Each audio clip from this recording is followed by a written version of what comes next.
Professor Kary Mullis is one of the most unique minds in America. He won the Nobel Prize. We did this interview late at night at his home on the ocean. Do you believe that we have made science our final arbiter on what is right?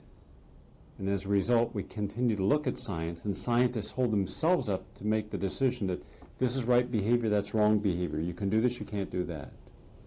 It's a good question, and I think the answer is definitely that science, in a way, having led to this sort of decline of let's say the Protestant Church. I mean, the Protestants got a little bit too involved in history and left themselves open there for scientists to come in and say to debunk Christianity, because it became a mythological kind of thing rather than a only by faith kind of thing, and it became it's not a real religion in the sense of like Buddhism or something. Science, having been involved in that, people said, well, we're not going to go to church anymore. It left a big hole in a lot of people's psychological makeup that has, I think, been filled to some degree by the ecological madness that people have got jumped into. And there, the scientists are, like you say, they are considered the final arbiters of what's good for the planet or what's bad for the planet. And they hadn't got the slightest idea. Instead of wearing white robes, they wear white lab coats, Instead of bringing you the word of God, they bring you the word of the EPA or whatever. And they don't have to understand what it is that they're making you do, in fact. And people, I think they fall naturally into it because there is a need in humanity for something like a religion, something that makes you feel a part of some larger kind of group, something that you think, in spite of your wormy little life, makes you a part of something good, something big, something that makes sense. But doesn't it also happen that when people were naturally evolving, it was necessary for them to take a responsibility for a major part of their life? If they couldn't make their own decisions about their own sense of reality in significant ways, then they would have succumbed. Today, very few people make many decisions that are really significant. If they feel something's wrong, they go to a doctor. The doctor frequently will tell them, this is your condition, and this is how to treat it. People are not questioning innate knowledge or innate healing, and as a result, we've relied upon a pharmaceutical model for all of our healing. In fact, medicine doesn't mistrust nature, mistrust the person's own ability to have their own healing experience. Well, I think people are still responsible for their decisions, and they still make them just like they always have, and they do it with insufficient information just like they always have. It's just that the world's a little different now than, say, 2 million years ago, when maybe it was a matter of, do we go down there with the family next door, or are we going to stay up here in the canopy, or whatever. I mean, the decisions that people make are important to their lives, and they certainly accede to authority a lot, but I think that's always been I don't know if there's no evidence in my mind for the time, from anthropological stuff, that there weren't always rulers and people that we've always had a hierarchical order. Right. Even in the caves, we've had a hierarchical order. I believe in fact, my new book is just on that very topic, on life energies, where each born with a different life energy. I'm very concerned when the media publishes a story that came out recently in the New York Times and all the other papers that now it's being mandated that there's going to be pregnancy tests to determine if mothers have HIV, if the babies have HIV, and then put the babies on antiretrovirals like AZT. Well, if you have a baby that has no developed immune system of its own, should be getting it breastfed to develop an immune system, it's going to take many months, in fact several years, to really fully develop. And you go and start giving a child that's completely healthy, just has an antibody in their system, and you give them a toxic chemotherapy drug, and then we are not. Is that going to be mandated by law? That's what they're trying to do. They're not that dumb, are they? I mean, they to mandate it. What state? Well, they've mandated vaccines. You can't get into some college. You can't have your kid go to school. You can't travel to certain countries unless you've had vaccines, and it's never been shown that vaccines can be predictive of who they're going to help and what the consequences of side effects are going to be for who it hurts. Yeah, I'm a libertarian, true right to the heart, and I do not like to see freedoms eroded at all for whatever grand cause, and that would almost I mean I can't believe that they would I mean I can believe there would be some people in society that might like to do that, like that guy who used to be the head of was he the Surgeon General? He's written C.W. Coop. Yeah. C.W. Coop. Yeah. Yeah, he's a bit on the sort of like a little bit like a Nazi kind of a guy in a way. And although he has some redeeming social value, but the man is just a little bit too much into. I mean, he thought everybody at the NIH should start wearing uniforms, and that kind of a personality is capable, I think, also of thinking, yes, and we do have the moral right to make you give your kid AZT because it's our job to protect your child even if you don't want to. That state agencies have taken kids away from parents when the parent, based upon informed knowledge, chose not to give their child either AZT or other chemotherapy agents, either for AIDS or cancer. And these were parents who knew more than the average parent, and based upon their knowledge made an informed choice, and those parents were deemed unfit and abusive parents, and their kids were put into a foster home. You know what? In the early 20th century, actually, or late 19th century, in the South, pellagra was thought to be an infectious disease. There was a lack of niacin because Southerners were eating corn instead of wheat. The poor farmers were, and they were taking kids out of homes there, thinking it was an infectious disease because everybody in the family was getting it. Put the kids in an orphanage. In the orphanage, the kid would get a little bit of niacin because they'd have some wheat. And he wouldn't get pellagra, so it made real sense. Took some guy, it took him a government research station in South Carolina finally got some Goldberg, clever, was it? Goldberg. Goldberg. Some Jewish guy came down there with little brains and said, wait a minute, this is not an infectious disease. Somebody they had to throw out all the idiots that were running that, but that was a long time, and they did the same thing. They took kids out of homes. All they needed to do was bring in a little bread, a little whole wheat bread. And does it bother you at all that every time we need a decision made, we're always looking for some scientist to tell us what to do, whether it's on cancer or almost any issue, where science has become state religion? It bothers me when I see like people. My mother's a good example of doing that. Sort of just, her doctors are never questioned at all, even though her son is sort of a medical person himself and sometimes disagrees with him. Because I'm her son, of course, I don't have any brains. And, her little physicians are always telling her weird things. Yeah, it doesn't bother me so much. I like this planet. I'm not upset about it at all. I'm not a crusader. If I had my way, I would make a few changes. I would make them slowly and carefully. I wouldn't make any radical kinds of changes. I would change science to be more, just to be a little less responsive to central authority. Make it more, like if you're going to fund a scientist for something that he says, here's what I'll do for you, you give me $200,000 next year and I'll do this. I think, well, okay, why don't you just give him the $200,000, let him do what he wants to with it.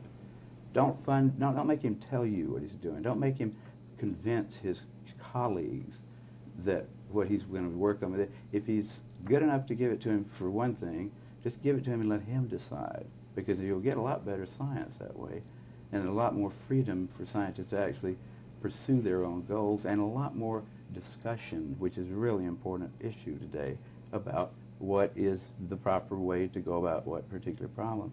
The way it's done now is it's rather medieval, and it counts on the fact that it's not true anymore, that scientists never lie, that scientists will always be honest, and that they aren't each other's competitor, that they're each other's colleague.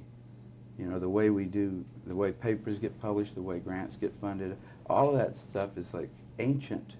It's the structure that worked in the 17th century maybe, but it doesn't work now. It works very, very much against science, which is, I think, one of the better institutions on the planet. Science is why we are sitting here with lights and stuff like that, empirical science, but not. It's almost always flourished better when dissent was expected and in fact encouraged. To have a central authority like the NIH making all the medical decisions is kind of ridiculous. Very prone to political positions that it shouldn't be Yes. taking in science. That adulterates science. Oh yeah, it's very, very much. I mean, we knew, if we studied Hegel at all, that after the 60s there was going to be a swing back to a repressive government, right? I mean, it just was going to happen. There was nothing you could do to stop it, I don't think. It swung farther than I thought it would ever go, but we definitely got into it, and that's, I mean, the whole business of AIDS, if you want to look at it as in a big picture, AIDS is a Hegelian, it's the pendulum swinging back to the right. It's saying less permissiveness. People that don't pay attention to their grandmother's code of ethics are going to suffer for it. All right? And you can figure out all the little mechanisms of how that happened, but you can also just look at it in the big picture and say, yeah, that was going to happen. And now is going to come a time pretty soon when it's going to go back the other way. Hopefully, the swings. I'm afraid that Hegel. You mean we can not start right. to have some sex and enjoy it, not Oh feel guilty about it? I never stopped. I said those guys aren't going to tell me what to do with my personal life. I mean, and I know enough about the details of it to where if somebody wants to debate me about it, I can do it. And I would always try to be informed before I would make that decision. But also, if you didn't know anything at all about the science of biology, and you just looked at it from a sociological point of view, you should have been ready for the 80s. It's going to happen. It always does. Now, Hegel I think he had the impression that the oscillations get less and less. It's sort of a damped pendulum. It finally settles on something that's great. I think he missed there. I mean, it's chaotic. It's like he had the wrong geometry. But it will go back and forth, and it will, because that's the way that is. In fact, it's probably important to the success of any species that it tries some experiments, but it never goes too far from something that has survived, right? Yeah. I mean, so you can see it as sort of it's an evolutionary standard in a sense. The idea that society will swing back and forth, experimenting a little bit, but then returning across some line that has worked in the past. You don't want to just keep going in one direction, because you might just end up falling off a cliff or off the edge of the earth. You destabilize basic institutional control. Destabilize basic institutional control. You mean as in the course of history? Individuals can make radical adjustments in their own lifestyles. Institutions never do. There's never been major institutions that make radical shifts, because they'd be shifting their power base. The whole effort of an institution is to maintain its power and stability of the power. So anything that threatens that stability is considered undesirable. I would agree with that. But I mean, the institutions do go. They have this shifting sort of thing, but they don't go very far. Very small. I try to stay out of that stuff as best as I can, but personally. Look this is Peter Duesberg, right? Yeah. Inventing the AIDS virus. Here's a man, the fair-haired scientist who was considered a poster boy of science, right? California Scientist of the Year in 1974, I think it was. And now he's a pariah. Not in this house. No, but in this state and in that university, because when I filmed him in his laboratory 3 years ago, the laboratory had no funding. Now he doesn't even have that laboratory. Oh, I know. They've made it. And he was tenured. Him, basically. He was tenured. Yeah. Oh, tenured, and also one of the most brilliant people surely the most brilliant virologist, possibly the most brilliant molecular biologist around. Peter is a very scholarly person. In addition to being brilliant too, he's very careful. He doesn't say anything that he can't support, or usually. I mean, you can catch him in a weak moment, and he might say something that he can't support. But he was a really well thought of guy too, because of his ideas. The whole field. I mean, in cancer, he's the guy that led him into the whole oncogene thing. Big research bonanza. Anybody who could order a little kit from some company and hire a couple of technicians could be a cancer researcher because of things that Peter opened up. And then Peter said, no, I don't think that's actually the cause of cancer. And that made those guys a little bit angry. And then he comes along and does the same thing for AIDS. He said, you know, I think we're on the wrong track here. And for some reason, you know, the second time, it was almost like nobody even had to argue with him. Oh, it's just Peter again, ruining our fun, telling us that all this easy research stuff that we know we can do now for years, and the American people will pay for it, that we shouldn't be doing that. And Peter did that again. He did that twice. We need a lot more Peters. We don't have enough people like him, and you know, the system doesn't really, it doesn't work. It doesn't work to produce people like that. Yeah. Peter has been marginalized. The media will not quote him without having a challenge quote. Yeah. Where there was a time when whatever he said was, like any other major scientist, would have been accepted on its face value. Now he is considered the controversial. They always preface the controversial, you know, Oh, yeah. ex-professor. Yeah, Nature states just over and over again, if Peter Duesberg can be shown to be an idiot, then HIV causes AIDS. That's what the argument comes down to in a lot of the media. It's just, it has nothing to do with, they don't talk about, you know, the issues at all. Nobody has ever come up with the arguments that need to be brought up to decide whether HIV has any effect on anything or But not. let's just look at a few of those arguments for a few moments. If they are right, they meaning the NIH, NCI, Gallo, Fauci, if they're right, then their predictions should be right also, that we would have a pandemic worldwide, an epidemic in America, an infectious disease, sexually transmitted, that hetero and homosexual equally be susceptible to. That's their first argument. Based upon that, everybody got terrified. You mean we could get sex, have sex and get AIDS and die? Then we put the big chill on promiscuity in any form, and then we started making accusations about who caused this and then started blaming. Has any of those initial predictions come true? Well, HIV, according to the CDC, if you look at and this is, anybody can buy the annual medical yearbook from Britannica, $39 or something like that, and look in there and see. And there's always an article in there about AIDS, and it's usually there's somebody from CDC giving a number, saying here's the number of North Americans infected with this virus. The articles usually preface, the headlines is HIV spreads into some new area, right? Spreads into heterosexuals, spreads into women, spreads into teenagers. But the number's always been the same since they started measuring it and estimating the number of North Americans infected by this virus. It has remained constant at approximately 1 million for 10 years. That is not an epidemic. Now it's okay. They had to drop it because they had realized all the false positives were starting to really mount up when they got into a population that did not have a lot of positives, and then the false positives become predominant. And you know what? This is the craziest thing I cannot believe this.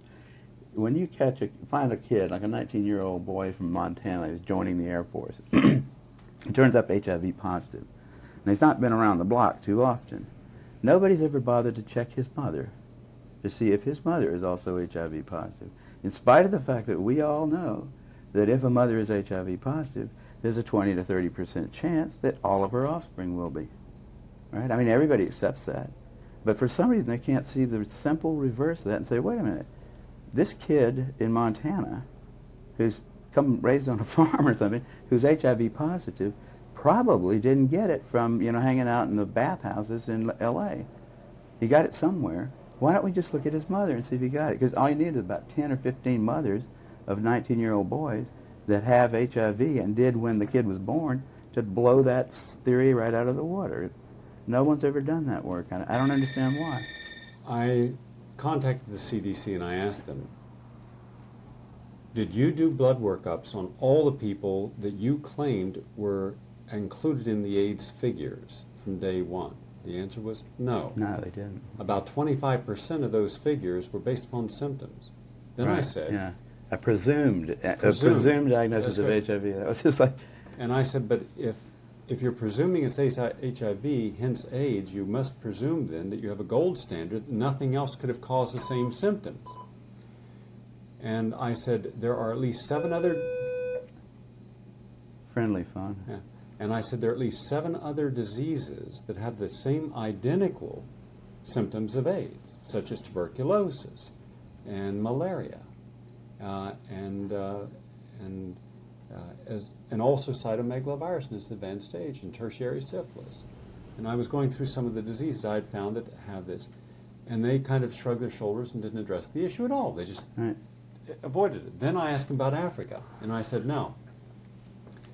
And in this documentary, there's 5 countries in Africa that have, that you will see where doctors who've spent much of their life in Africa, their whole life as professional physicians in Africa, haven't seen a single case of AIDS. Right. No, the African thing is a big joke. I mean, it's a bad joke, but it is a joke. In the epicenter, they're saying, yes, we have malaria and we have TB, and they're not being treated because we're not getting any money, and they can be prevented and we could cure these people. We don't have fresh drinking water, they're drinking, and you'll see in the film, people drinking right out of septic water. Mm-hmm. I mean, you'll see human debris right on the water. They scoot it aside and drink the water. And then they get parasites and they get diarrhea. Well, if you drank out of infected feces water, you're going to get diarrhea and you're going to get tuberculosis in that environment, and you're malnourished. Yeah. And you're going to have a dry, non-productive cough, lose about 10% of your body weight, and you're going to be classified as AIDS. Right. And he says, but if we give money for AIDS, then suddenly you'll see these new cars driving through the highways here with loads of condoms and pamphlets, but not a single antibiotic to help anyone with tuberculosis or AIDS or with the World Health malaria. Organization has totally messed up. So following the lead of the NIH, and those things. The article I read, this article about, it was a year ago, I think, in Nature, that just I could not believe that it was in there. It had about 10 or 15 doctors with their names on it. They studied the prostitutes in some little Eastern African country right above Liberia. I forgot the name of it. It's a coastal country. They had gone there 5 years before and found that 75% of the prostitutes were HIV positive. They predicted if they came back in 5 years, half of them would be dead. Right? So they come back in 5 years and there's no bodies to count. There's no dead prostitutes to do autopsies on. They're still HIV positive according to their tests, which there's cross-reactivity with all kinds of things. And their conclusion in the paper was that when that should have told them right there, I said, wait a minute, HIV doesn't seem to be hurting these people. The conclusion was these people have got and this is in Nature, a special strain of HIV, which, number one, does not cause any disease. Number two, it protects you from the strains that are rampant throughout Africa that do cause disease. And we ought to study these people further because we might be able to develop a vaccine out of this. That was published in Nature. And it is on its face. I mean, even a 6th grader, I think, looking at the logic there, would say, wait a minute, these guys, the emperor has no clothes here. There's something serious wrong with the mind of these people. You know, they come in with a conclusion, and they just won't ever examine it. They don't, and when they see direct evidence that their conclusion is wrong, they just make up some ridiculous thing like that. And the WHO gives them money to come back there, and they probably have nice hotels on the beach there. But and doctors like to go on little vacations to collect blood, things like that, which don't take a lot of time, and then take it back home and study it for all year. And when they said that it was, remember about 4 years ago, they said that AIDS is now becoming an epidemic in the black community, and that all these black women, heterosexuals also, that's when it started to make its move. They suddenly became heterosexuals, but they said it was black heterosexuals. So I went into the hospitals in Connecticut, in Pennsylvania, and started contacting hospitals around the United States. Not inner city hospitals, regular hospitals. Couldn't find any cases of AIDS or HIV-infected babies. I went to Hall Hospital in Brooklyn, which is exclusively inner city, very depressed, poor people, and a lot of intravenous drug users.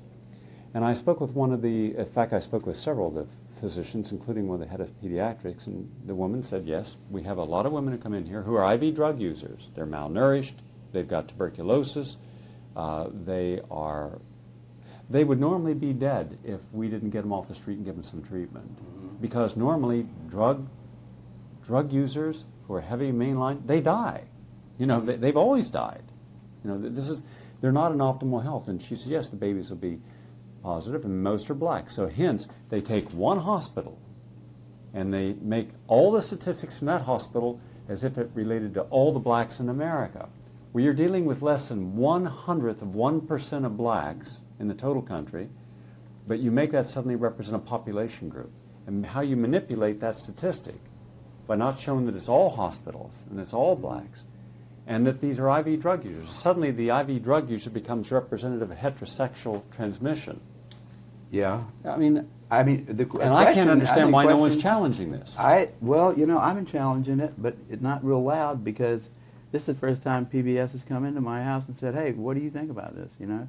I've had to fight really hard, you know, to get anybody.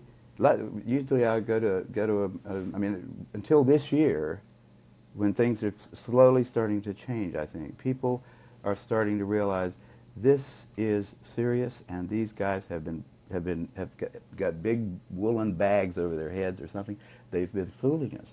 They know. You know, the people that are AIDS researchers now are getting neurotic if you ask them any questions. There was a time when I first started asking questions, all I wanted was, where are the papers? Just tell me the papers that you read that convinced you that HIV was the cause of AIDS, because I need to reference those papers in some of the. I was working on a test for HIV with PCR, and I needed to write a little report to the NIH and say, here's the progress we've made. And the first line of it was, HIV is the probable cause of AIDS. And I thought that was true. This is before I got involved. And I said, what's the reference for that quote? And I looked for it for about 2 or 3 years, and I never could find it. And by the end of 2 years, I'd ask everybody at every meeting that I'd gone to that talked about AIDS, I'd ask, you know, I'd look through every computer database.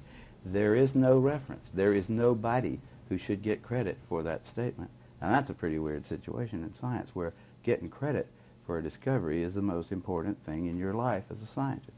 You want your work to be associated with you, especially if it's got to do with something that's so important in the world that they're spending billions of dollars on it. We ought to know who was it that should get credit for pointing out to us that HIV was the probable cause of AIDS. And probable is not a very powerful word, but there is no such person. There is no paper, there's no group of papers. They can say, well, it's in there somewhere, but it's not in there somewhere. Gallo couldn't find it for you? Gallo wouldn't talk to me, but Montagnier couldn't find it for me. Montagnier said, why don't you, first they say, look at the CDC report. Okay, they're talking about the bulletin of mortality and morbidity that comes out every couple of weeks. That's not a scientific publication in the sense of, here's the data, here's the arguments, here's the conclusions. That's just a little thing that goes to doctors and say, when you see somebody come into your office with this kind of symptoms, you report it to us because it's possibly this or that kind of thing. It's not a scientific thing. It's not where the guy that wrote that bulletin that month doesn't get the Nobel Prize for having discovered that HIV is the probable cause of AIDS. Right? I mean, it's ridiculous to quote that thing.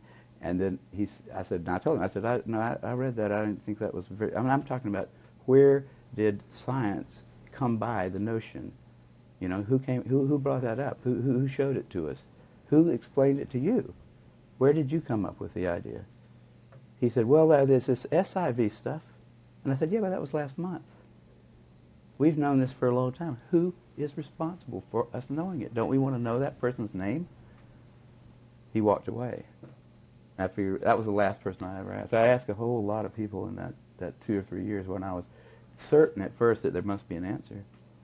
Wasn't it, I mean, you know, I was in a different field slightly. I figured the virologists had that one taken care of, but they didn't. There wasn't a soul, and there still isn't.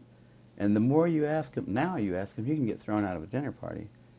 I mean, you sit around go to some virologist's house and start talking about questions like that, or even, you know, people that aren't virologists, people that are just ordinary people that are completely ignorant of the details will get mad at you if you start talking about the fact that AIDS may not be caused by HIV. Just say something simple like, it may not be caused because I can't find any evidence that it is. these people that are being treated with AZT, a fairly lethal drug if you take enough of it, they may be taking a drug that's killing. I mean, you'd think the Oklahoma bomber is a bad guy, right? There's nobody in the United States that doesn't think the guy that killed those 200 people in Oklahoma for no good reason, shouldn't be sentenced to death, probably. I think we all agree if he did it, he ought to be killed. Now, is it not criminal, just as bad, and maybe worse, to sentence a whole lot of other people? I mean, these people, there are people dying just because of AZT. I mean, that's proven in big studies like the Concord study. The conclusion of the Concord study was, this stuff is not good for you. The little skeleton on the little crossbones, the skeleton and crossbones on the bottle says probably wouldn't be a good idea to take this stuff unless you've got a good reason to.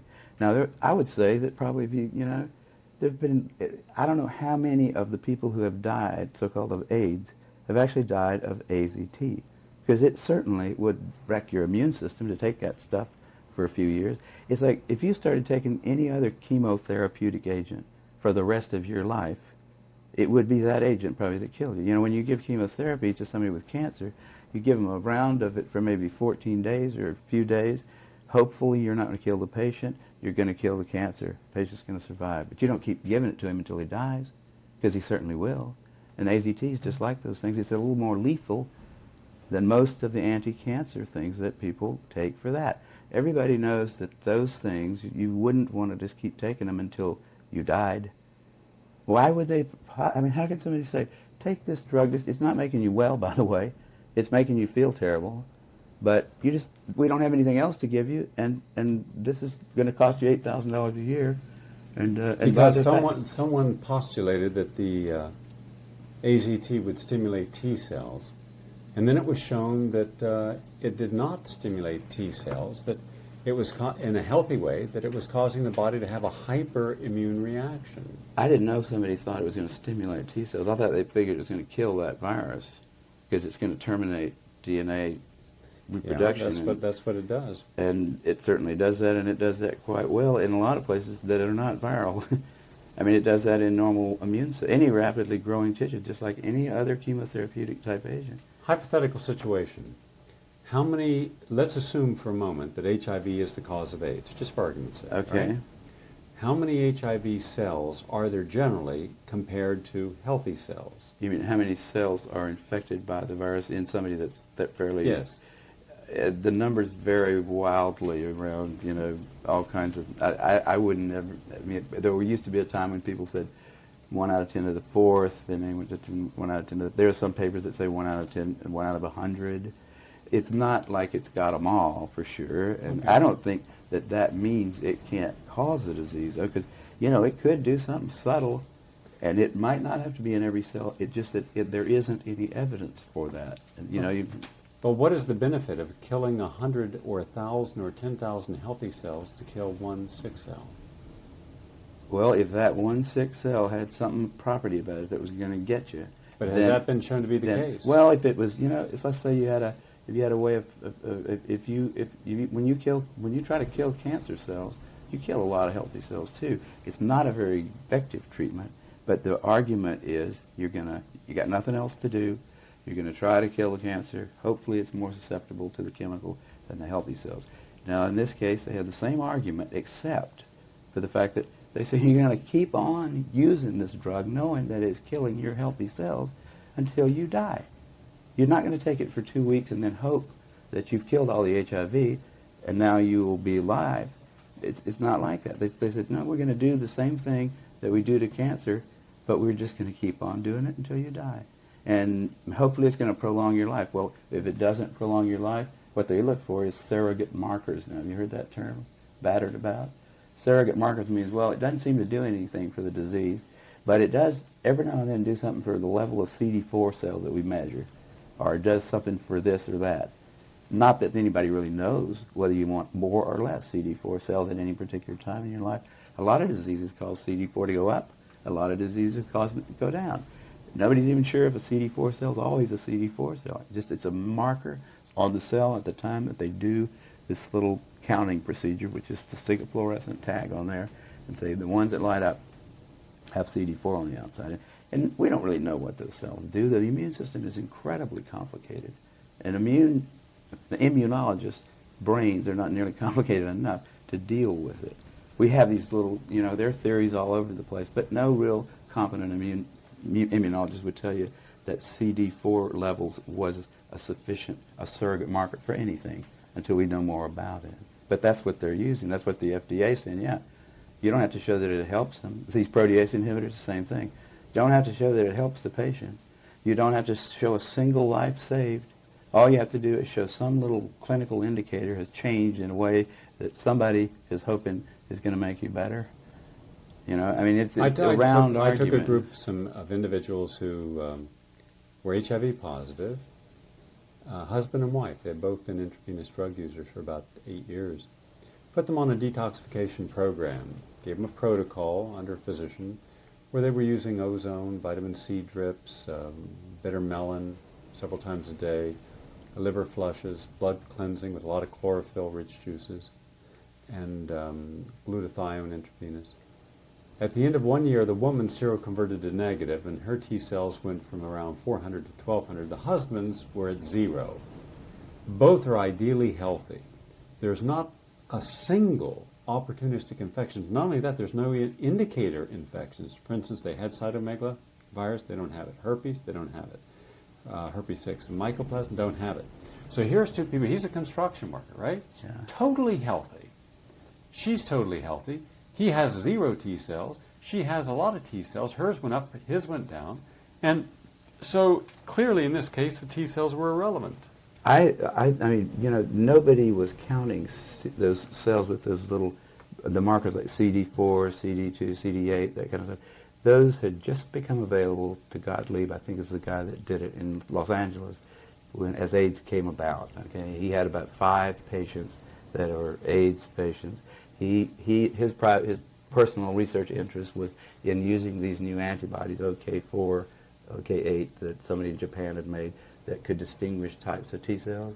That was just a research interest of his. He wanted to see what they would tell him. You know what they did, and then they came up with names for them, like helpers and suppressors and that kind of stuff later. But they really didn't know. They didn't have any experience. There was no experience. There was no log of what a CD4 level meant before AIDS came along. And then they decided low CD4, bad. High CD4, good. Go up to the Andes and look at somebody who's never had an infectious disease. I'll bet you they don't have any CD4 cells at all. They don't need them probably. They maybe have a couple waiting. But we don't know those kind of. I took a group of marathon runners who were terribly healthy, never had any risk factors at all, vegetarian, and they were running a marathon. All of their CD4 cells were very low. In fact, so low, even though they were totally healthy, getting ready for the marathon, that had they gone in with any kind of experience of a symptom and someone measured their blood, they'd have said, oh, you're a candidate for AIDS. Mm-hmm. So there are many conditions. Cytomegalovirus will bring your CD4 down. Epstein-Barr virus, ubiquitous in our population, 90% of the public have.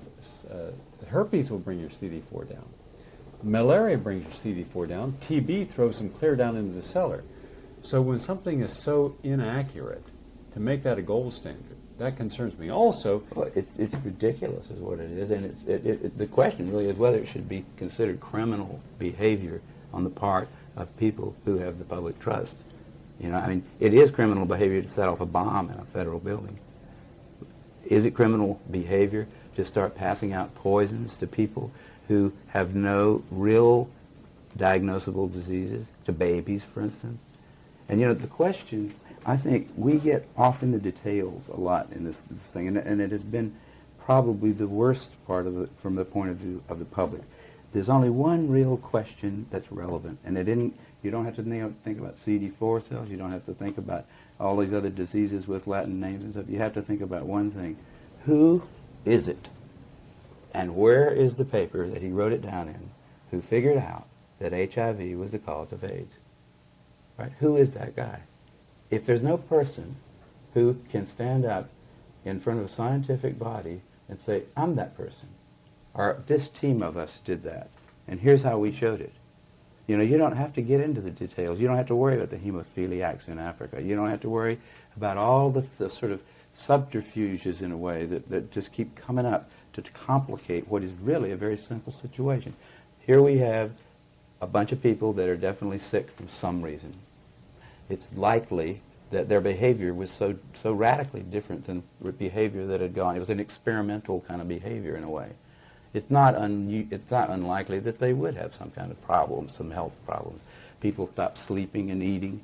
People start using all kinds of substances instead of food, and they're associating with the world's getting more and more densely populated, and we're spreading more and more diseases around. It's not totally shocking that those people should come down with some diseases that'll kill them. So we don't need to postulate that there was an infection going on, since nobody actually did show that there was. What's the fuss? Why do we have to even think about CD4? Why do we have to think about, you know, all the details that they keep mercilessly bringing up? Why do we have to think about the whole genome of this little organism that has not yet been shown by anybody definitively, or even really probably, to cause a disease? What is it? What is it about humanity that wants to go to all the details and stuff and listen? You know, these guys like Fauci get up there and start talking. You know, he doesn't know anything really about anything, and I'd say that to his face. Nothing. The man thinks you can take a blood sample and stick it in an electron microscope, and if it's got a virus in there, you'll know it. He doesn't understand electron microscopy, and he doesn't understand medicine, and he should not be in a position like he's in. Most of those guys up there on the top are just total administrative people, and they don't know anything about what's going on at the bottom. But the simplest person on the planet can say, well, if we know that this disease is caused by HIV, how do we know that? Who figured it out? Is it in the Bible, you know? Or is it in the Journal of the American Medical Association? Is it in some place where we can all look at it? That's what science is supposed to do. It's empirical science. That's what we do. I ask, I think, a more fundamental question.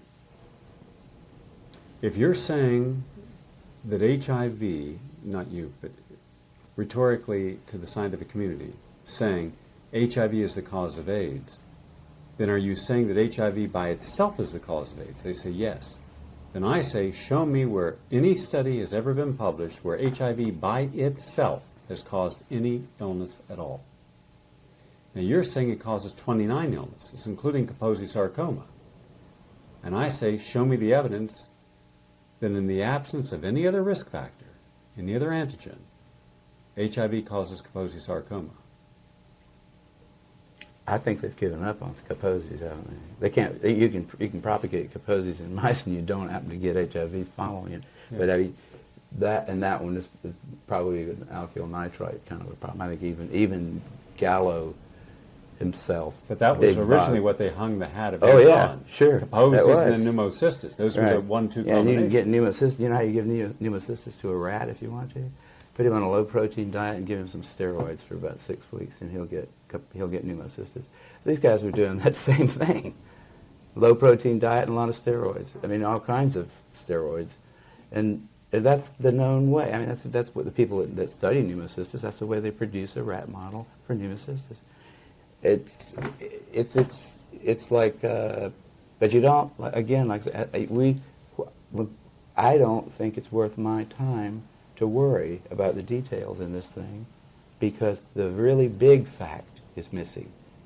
Why do we think, just because Bob Gallo gets up, takes his sunglasses off and says, gentlemen, you discovered the cause of AIDS.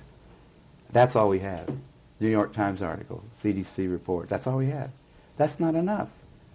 That's not enough to that is not sufficient to like publish even a meager little scientific paper somewhere. That isn't enough for scientists to believe some inconsequential fact about some star 50 light years away. That's certainly not enough to treat at the cost of billions of dollars a year, and at the cost of a lot of lives and anguish, and just destroyed. Lives have just been totally ruined by this thing, on the basis of some flimsy little statement made by a guy who's known to be a crook in lots of other ways, He lied about a whole lot of other stuff. Why we trust him there? If he was a witness in a courtroom, we wouldn't trust his testimony. We've caught him in too many lies. You don't trust him anymore. We don't trust. We don't trust Gallo. We don't trust him. Nobody should trust Gallo. Gallo's been caught too many times making up stuff. Okay, who do we trust? Fauci. Fauci doesn't know enough to, you know. If Fauci wants to get on television with somebody who knows a little bit about this stuff and debate him, he could easily do it because he's been asked.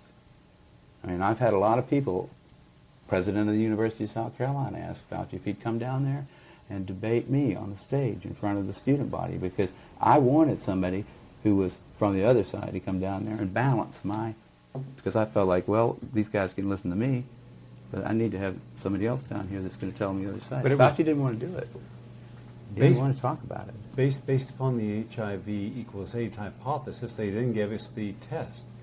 Now, they didn't give it to us, they sold it to us. Now, who sold it to us? Who gets the money off the Gallo himself was getting quite a bit off of it. He had to give a lot back to Montagnier when it was finally proven that he stole the virus from Montagnier in the first place. But Montagnier and the Pasteur Institute are getting $1, I think, or so every time that somebody gets an HIV test. Is that test a gold standard? Will it only identify this HIV virus? If you get it twice in a row, you have a pretty good chance of getting a plus one time and a minus the next. I mean, it is not. It's nothing more. Even if the virus were a deadly virus, we wouldn't want to use that test to test it. I mean, the way that test was responsive. Although that's why they thought for a while that it was widespread in Africa because it cross-reacted with antibodies to malaria. You know, that was the big, and they never went back and said, you know what, we just made a mistake there because we couldn't find the HIV-1 in the first place when we looked for it. When we looked for the organism in Africa, we didn't find it. So we found something else that was close enough, 33% difference in sequence. It's not close at all, not for retroviruses. They found something else. It's just HIV-2, we're going to call this for a while. Now they just dropped that whole thing. They don't look for it at all anymore. You go into any kind of a like a lot of places in Africa, the only kind of place you can get any medical treatment is at WHO hospital that's there for AIDS, right? So anything you come in there for, you cut your knee with a machete, you're an AIDS patient in some little book somewhere. You know, it's just, and presumably you have HIV too, so they'll add that. How in the world could scientists today, legislators, physicians, public health officials, give any legitimacy to a test that's determining, predictive, of a person going to die of a condition, and hence put on, almost insisting to put them on antiretrovirals when there's no gold standard? If a test cross-reacts with flu, vaccines, malaria, lupus, some arthritis conditions, and connective cell conditions, leprosy, with all these other conditions that can cross-react with, then it's not a gold standard, is it? No, it's not. But, you know, I mean, the general public doesn't understand the idea of a gold standard here. Neither do doctors, physicians. So, I mean, you know, you just pull the average physician away from his convention someplace in Cincinnati or something and sit down and have dinner with him and talk to him about this kind of a situation and see how much he really knows. Like, does he know what a Western does? Does he know what a Western blot actually does? I mean, how is it different from this ELISA test? Does he understand how an ELISA test is operated? Does he understand anything about the statistics associated with the times when they've been tried? No, he doesn't. And he doesn't give a damn either. What he knows about is that when he has a patient, he charges them a certain amount of money for every treatment that he does, for every little prescription that he writes, and he likes to have a lot of patients. And the county health department also knows that due to the Ryan White Act, for every single person who is diagnosed as having AIDS in the county, $2,500 a year from the federal government. So the county health department is actually pressuring doctors by their little subtle ways. They're not coming over and beating them, but don't miss an AIDS case. You report it to us. If it's a positive test on the HIV, you report it to us because it's $2,500 in our pocket every year. I mean, it's a kind of a. I mean, there's plenty of reasons why they're doing it, but you know, one of them is not that doctors are intelligent people. In this particular, I mean, the doctors have been dumb. The people that have taken the drug have been idiots also. I mean, they really are idiots. You go to some doctor, and he gives you a drug when you're not even feeling bad sometimes, you start taking it and you start feeling worse, or you start feeling bad for the first time, keep on taking it, because otherwise you're going to get sick. And then, you read about it. It's not like you can't find out about AZT. You can find out about it. It's not that hard to look in books like the Merck Manual and stuff like that. See, what is this stuff? What's it used for? Why are they using it here? How did it get approved? Why is it that they would allow Western blot to be used in the United States when it's been discontinued in England because it's worthless? And why is it that they're allowing a test that there's no two countries that have the same standard of how many bands it has to be compatibly reactive with? It's 2 in one country, 3 in another, and 4 in another country, making it very easy to test positive in one country, a little more difficult in another country. If they didn't allow them to charge so much for it, I think there'll be a lot less use of it. I think that money is the only, it's just like in political scandals. Follow the money trail. Figure out who's getting paid for this. Who's getting the money for those Western blots. There's your person who's going to always come down on the side of, you got a confirmatory Western blots, they call it. Do a confirmatory Western blot. Well, let's see. And those things are so hokey, it's just ridiculous. I didn't know they don't even do them in England anymore. No, not since 1992. It's totally, and ask a doctor how it works. The doctor who prescribes, he says, got to have a Western blot to confirm this ELISA positive thing. How does that work, doctor? Sir, what are they now measuring about me that's different from what they measured with the ELISA test? He wouldn't know. He's not got any idea. I'll bet you there's scarcely 50 physicians in this country that know what a Western blot really is. They know when to order it, and they know they get a kickback on it probably. They make some money from having to take the blood or whatever, and they make money by prescribing AZT. They get money every time they turn around. They get money. Money is what makes it work. To interpret the test also. Well, of course. Why is it that a person would get a vaccine shot like hepatitis or measles to create antibodies, to get an antigen reaction, so that the body will now have a memory cell so that when they are exposed in the future, they will be able to call upon that immune response? But when you have an antibody to the HIV virus, it's always predictive of causing the disease. It was because, I would say, they didn't have well enough developed way to look for the virus itself at the very beginning. They could only look for the antibodies to it at first. PCR came along right about the same time that HIV did. And it was at Cetus that people started looking with PCR for HIV. That was the only way to see it, except for culture, which was a long, protracted procedure, which a lot of times didn't turn up the right. The results there weren't very good either. Can be contaminated. Oh, the cultures, the whole method, that cell biology is a bunch of magic half the time.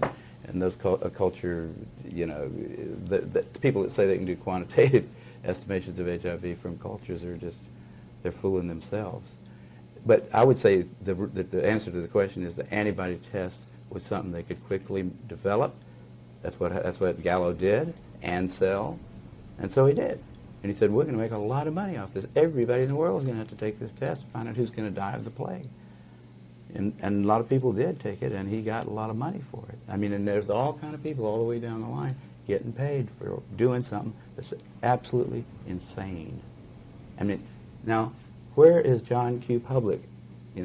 He's busy playing video games or something. He's asleep at the wheel. He's not saying, what are these guys trying to pull? I thought antibodies when I was in high school were good for you. Isn't that what cures your diseases? And if we're going to make a vaccine for this thing, isn't that going to make antibodies to it? Wouldn't that be the way a vaccine would work? So if you take a vaccine for HIV, you get AIDS, don't you? Yeah, antibody gets an antibody. It's like ridiculous. If we had a vaccine out there widely used, then everybody that had taken it, we said, well, let's see, how do you tell whether they don't have it or not? But you're talking about 100,000 scientists who are making $6 billion this year, more than on cancer and heart disease combined. Mm-hmm. You'll have probably 5,000 to 15,000 studies written and published over the next year and a half to 2 years on this phenomenon. Everyone wants to be a part of that action. Why is it there's only a small handful of scientists like yourself and Gilbert and Duisberg who are willing to challenge this? What makes you different than 100,000 One thing people? that makes me different is I don't have to answer to anybody for money. See, I don't work for some organization like that Tony Fauci happens to be the head of. Like a lot of people like Duisberg had the intellectual integrity knowing that he was going to catch it, knowing that they were going to just have a heyday pulling his grant. He went ahead and said it, and he's been martyred. Okay, they couldn't touch me because they weren't paying me. They can laugh at me. They can write stupid little articles in Nature, but they'll learn eventually to feel foolish about having done that. I know that's going to happen. Duisberg knows that one of these days, these idiots are going to have to face the music. I hope that he's kept that in his heart all along. I think he has. He knows one of these days, because you can see the insanity. You know, and when they make stupid comments like John Maddox one of these days, John Maddox is going to have to, eat it, basically, because he's been just personally, without Maddox doesn't know nothing about biology. He doesn't barely know anything about physics. I know more about physics than he does. He considers himself a physicist. He writes these dumb little editorials and stuff like that, and then these stupid personal attacks on Duisberg seem to be like scientifically justifiable somehow to the editor of the foremost scientific, or what used to be the foremost scientific journal in the English language. It's not anymore in my eyes. I still take the thing, but I just look through there occasionally. I don't read it with seriousness to find out anything anymore. Does it bother you that there is censorship in scientific publications and even in the major media? Yeah, it bothered me when Nature rejected. Right after I got the Nobel Prize in chemistry, man, I can't even write a short 4-page hypothesis about what might, in fact, be a probable cause of AIDS. A hypothesis that was a useful one because it suggested a way to disprove it or prove it. That's what a hypothesis is for. It's to sort of suggest experiments that will try to disprove the hypothesis, or if you can't disprove it, you start slowly accepting it. And so Lancet, Nature, Science, those people say, we don't need a hypothesis directed at understanding what might be causing AIDS. We already know. And I call back the editors and I say, no, wait a minute, you got to, like in Lancet, there's got a section called medical hypotheses. That's a type of an article you can submit. I said, this is a hypothesis.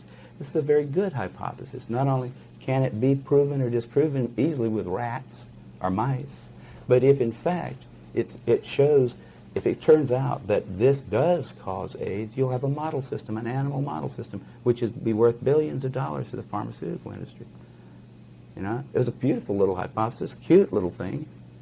It wouldn't have taken a lot of work to prove or disprove it.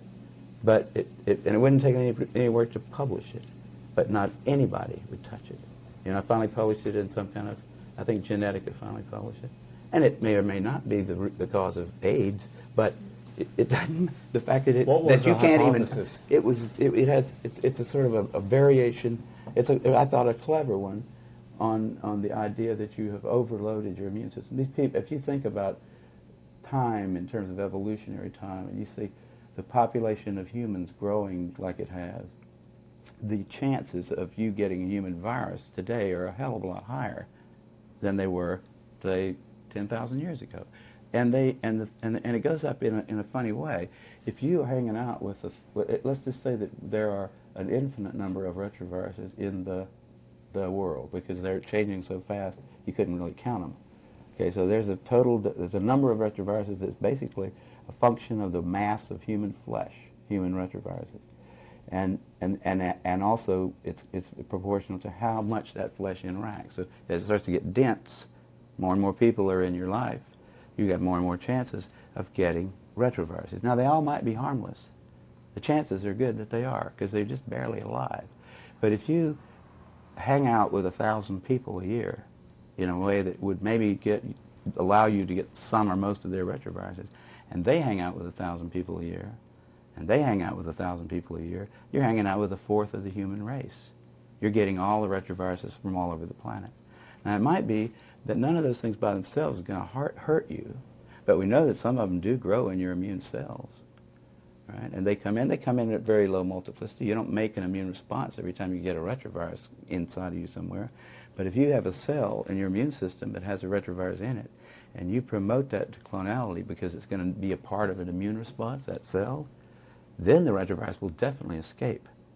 It will flower in a sense, and it will then have to be dealt with by the immune system because there'll be enough of it showing in the blood that the immune system will go for it.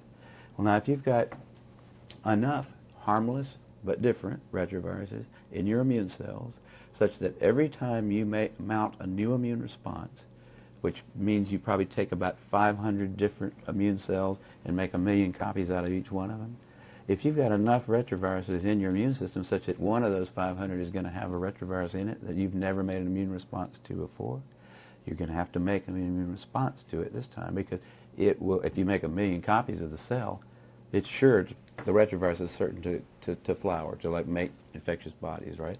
Then you have to make another immune response, right? It's called a chain reaction.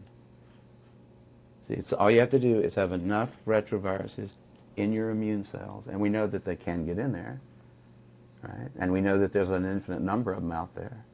And we know there must be some level of contact with humanity that will cause you individually during your life to accumulate so many different retroviruses in your immune system. In the real risk group, which is the people that were undernourished, the people that were exposing themselves to a lot of other humans in environments where viruses could be easily passed around, if they were, I mean, there's a whole bunch of things about those guys that was different than normal people. Once they got outside of the inner city homosexual IV drug using population and started sampling kids going into the Army at 19, that's when the latency started going up fast. Because they should have said, uh-oh, it's not got anything to do with HIV, does it? Because thing's not going to change like that on us. Also, it was very interesting that they predicted approximately 1 million North Americans were infected in 1984, I think it was, and it stayed the same right on through 1996. That's not an epidemic. The number of cases reported went up epidemically, exponentially, because the number of tests that was done went up exponentially. I asked, the first time I ever saw one of these CDC graphs, it showed this thing going off the page. I went up after that and I said, how did you disentangle did you divide the number that you've got here by the number of tests that were done? I mean, can we believe that this line that you've drawn here about number of positive tests reported, is that really indicative of the spread of this virus? Is the virus is there being more of it, or are there more tests? If you divide by the number of tests you do, you don't get any kind of a curve going up. It's just, how many doctors knew about HIV in 1983? 2. How many knew about it in 1985? Say 500. How many knew about it in 1986? 40,000. So that's where the curve came from. How many tests were done? Same thing. How many tests? They could have just said, how much money did we make off of HIV this year? And they could have plotted that, and it would have looked the same. And they could have said, it's an epidemic because we're making more and more money off of it every year. But does it bother anyone that we haven't had an epidemic, that it's not in the heterosexual community? It's still in the same basic risk groups, and the risk factors that caused it back then are the ones that are indicated today from all the people I've interviewed. Well, the only person I know of who's changed their mind on this issue is my mother. She finally said, Kary, you know what? You were right. Because I told her a long time ago, I said, Mother, quit worrying about my sexual habits. Okay? There's a couple of diseases that you can get by having promiscuous sex life. They're both curable by penicillin. And there's nothing out there that's fatal and deadly. And in fact, sex is probably pretty healthy. It's something we've been doing as a race for a long time. It might be very unhealthy to go for long periods of time without it. We don't know that. But we do know that the venereal diseases that are around can be cured now. So what's the big scare, And she's, well, AIDS, I said, but it's not shown to be. So she's finally, I don't know anybody else who's actually come across. But I don't know everybody who's thought about it. But I feel like a lot of people are starting to learn. But a lot of people will be just like, it'll be like trying to get a Catholic to give up Catholicism because somebody has proven that they can make a vacuum, and inside that could not possibly be a God because it's nothing in a vacuum, right? That was a 17th century issue that the church raised. If AIDS is supposed to be an infectious disease, then why does it not represent the same model of behavior as any other known infectious agent? Well, now, it could be that it's absolutely unique. Flossie Wong-Stahl thinks so. But I I found that kind of, you know, it is not, on the other hand, necessary to have a plausibility argument for something that you've got proof for. If I could show you that it did cause AIDS, then you could ask me that question and I could say, I don't know why it does it that way, but it does cause it because here's the facts.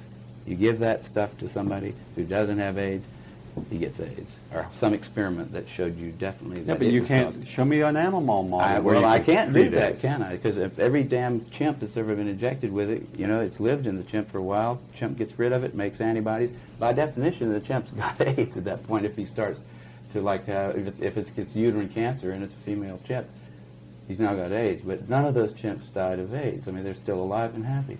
There's no evidence. But if there were evidence, see, if there were, this is one of the things I think, if I could produce evidence that HIV caused AIDS, it could cause it by some weird mechanism that we never heard of. Totally implausible. But if you're Completely saying, new biology, okay, it wouldn't matter if I had evidence, but there isn't any evidence. But if you're suggesting, for instance, as Fauci suggested, and Gallo and all the rest, that it's sexually transmitted, right? I went out and I charted for the last 5 years the prevalence and increase of sexually transmitted disease: chlamydia, syphilis, gonorrhea, herpes, and papilloma, and trichomonas. I then charted in the same risk groups AIDS, HIV infection. Here is sexually transmitted diseases going like this, up, yeah. and here's AIDS going down. Yeah, yeah. Well, that's pretty good proof that it's not a sexually transmitted disease, isn't it? It was. I mean, why was it a sexually transmitted disease? Why did they say it was sexually transmitted? First thing they said, this is a homosexual disease, right? Yeah. So if you look back at the early kind of discussions of it, it's probably anal intercourse, right? We don't want to talk about it at dinner, but that's probably what it's caused by, right? So somebody in the CDC probably said, you know what, if that's the way it's transmitted, then Congress is going to say, good, we don't need those guys anyhow. We're not going to spend a lot of money trying to cure them of this thing that's caused by their bad habit, right? I mean, there's just not going to be a big public outcry to do anything at all about it. If it's just caused by needles, or it's just caused by homosexual activities, you're not going to really get a long, sustained public outcry against it, and nobody's going to want to spend $6 billion a year. They're going to say, well, we really didn't like those people anyhow. The pendulum's swinging back toward the 90s. Great. I can't think of a better solution to the homosexual problem than a disease that'll kill them all. I mean, there would be congressmen that would talk about that quietly, not on television. So the CDC had to say, we can't say that. We've got to say it's got to be heterosexually transmitted. There's no proof that it's transmitted at all at that point. So why not just say, oh, it's heterosexually transmitted too? It must be in semen. And when they looked for it in semen, they didn't find it. They had no evidence that it was sexually transmitted or any other way transmitted. They just said it because that made it a plague. And the CDC needed one. The CDC hadn't had a good plague since polio. Their funding was probably going to be cut back if they didn't come up with one. The guy that was the head of the CDC, in fact, wrote memos that have been obtained, where he describes this as hot stuff. Just like they're playing with this ridiculous Ebola virus stuff, trying to frighten people there. That's like Coop probably loves that. He'd love to see Ebola come into Florida and start sweeping across the southeast. He could take his uniformed troops. They could have barricades. It could be just like in the movie. Those guys have got an agenda, which is not what we would like them to have, being that we pay for them to take care of our health in some way. They've got a personal kind of agenda. They make up their own rules as they go. They change them when they want to. And they smugly, like Tony Fauci, does not mind going on television in front of the people that pay his salary and lie directly into the camera. I mean, Did you ever meet Linus Pauling? I unfortunately did not bother to go down there, just like I didn't go up to see Richard Feynman until he was dead. Those are two people I wish I had just said hi. I'd just like to shake your hand because you're cool people. I knew Linus Pauling for a long time, and I found it interesting that of all the Nobel laureates in the United States and around the world, he, having two unshared, I'm not aware of any other American to have two unshared Nobel Prizes, was never respected again by mainstream medicine or science when he supported that vitamin C could cause an improvement in people with terminal cancer. And I watched how all this funding dried up, even though he was one of the founding members of the National Academy of Science. He couldn't even get a grant from them. And it took him almost 14 years just to get a mediocre grant to study cancer. Even when the Mayo Clinic supposedly reproduced his results that he had obtained at the Vale of Leven Hospital in Scotland, where he and Dr. Ewan Cameron took a group of terminally ill cancer patients, divided them in half, gave half 10,000 milligrams of vitamin C every day of their life. Another group got a placebo, and there was a statistically significant improvement in people who were receiving vitamin C. They turned around and did it at the Mayo Clinic, but they didn't use the same criteria. Pauling says don't use people who have chemotherapy, it'll knock the liver out. They use people with chemotherapy. Pauling says you have to give vitamin C every single day. They didn't. And so it was not the same study, yet they published it saying they duplicated his work. Then when they went to publish the results of what is a terribly flawed study, they didn't even give them the courtesy of saying, here's the results, would you like to examine it? And all he was given was a letter to the editor of New England Journal of Medicine long after the study. And I saw at that time how you can take one of the best and brightest in America, much as they did our greatest living scientist of the century, who was destroyed, Dr. Andrew Ivy. There was never a scientist who's been more cited in the scientific literature than Dr. Ivy. He was a jurist, he was a physician, he was a scientist, he was everything. But he supported carbamazepine, and he supported carbamazepine in a correct manner, and they destroyed him. And that's been shown. Now I'm looking at what the media has done to you, projecting you as a flippant, drug-taking, womanizing person who everyone has to wonder how you even got through college, let alone got a Nobel Prize. And I'm thinking, my God, haven't we learned? Haven't we learned from Andrew Ivy and Linus Pauling and Peter Duesberg what they'll do to the best and brightest? Well, you can't expect the sheep to really respect the best and the brightest. They don't know the difference, really. I mean, I like humans. Don't get me wrong, but basically, the vast majority of them do not possess the ability to judge who is and who isn't a really good scientist. I mean, that's a problem. That's a main problem, actually, with science, I'd say, in this century, because science is being judged by people, and funding is being done by people who don't understand it. I'm sure a lot of people could sit down with Linus Pauling and not realize that he was a brilliant man. I mean, most people wouldn't know him from, somebody who just was a little taller or something. I mean, nobody knows Richard Feynman. Or Richard finally showed a few people that, when he said, here's the O-ring, here's some cold water, see what happens. That he at least knew how to, but most people don't understand what a brilliant guy that Feynman was. There's a handful of people at any one time in the world who are capable of really doing innovative things. And usually those people turn out to care for their fellow man. They respect them in a way, although they don't think that most of the people, the great masses of people, really are going to be able to understand what it is they're doing. It's got to, before the transistor radio, most people didn't really understand who John Bardeen was, right? John Bardeen didn't know who John von Neumann was, who was 50 miles away, who needed those transistors really bad with his ENIAC. I mean, there's not a lot of specialized scientists. You don't expect everybody to understand what it is you did. I don't expect my mother to really understand how clever PCR was. I can't explain to her. It was only a few people, that really could see what a clever idea that was at first. Now everybody says, well, it's a wonderful thing because we hear about it all over the place. But see, what I'm saying is, if you're one of these people like Linus Pauling, I'm sure Linus did not expect to be appreciated. I find the scorn of the masses to be sort of a,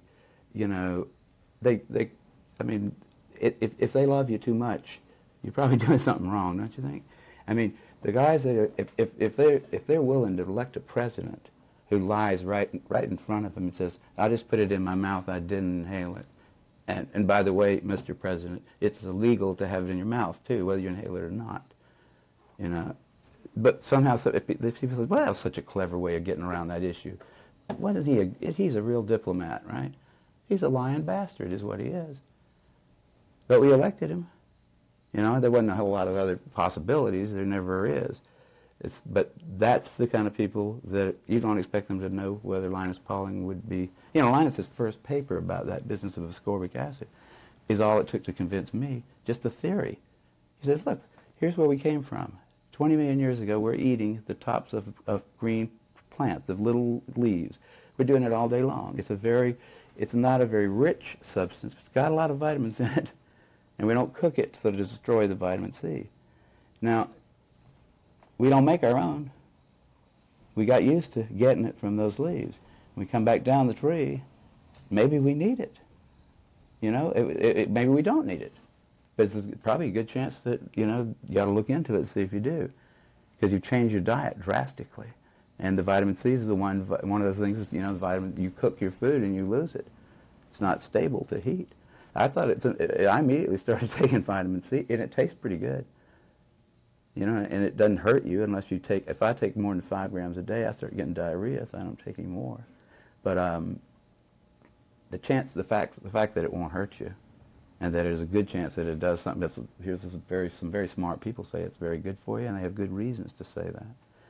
I'd say it's worth you know, it's worth the money that it costs. I take a lot of vitamins just because there's a good chance that our diet right now is not really optimal for our body. It would be unusual if it were, because we've changed our habitat completely, and it takes a long time for biochemistry to catch up with animals. They're fast. You know, they don't just sit in the same spot all the time, and we have to think about it. We're animals, and we are changing our behavior all the time. We might just need something from our last environment, and that one seemed to me like pretty simple, reasonable. That was a good idea. That's all it took for me, and then he had all kinds of data. But if he just said, take this poison here till you die, because I think you need it. I mean, that's what the CDC pulled off. Take this poison here until you die, because I think otherwise you might die.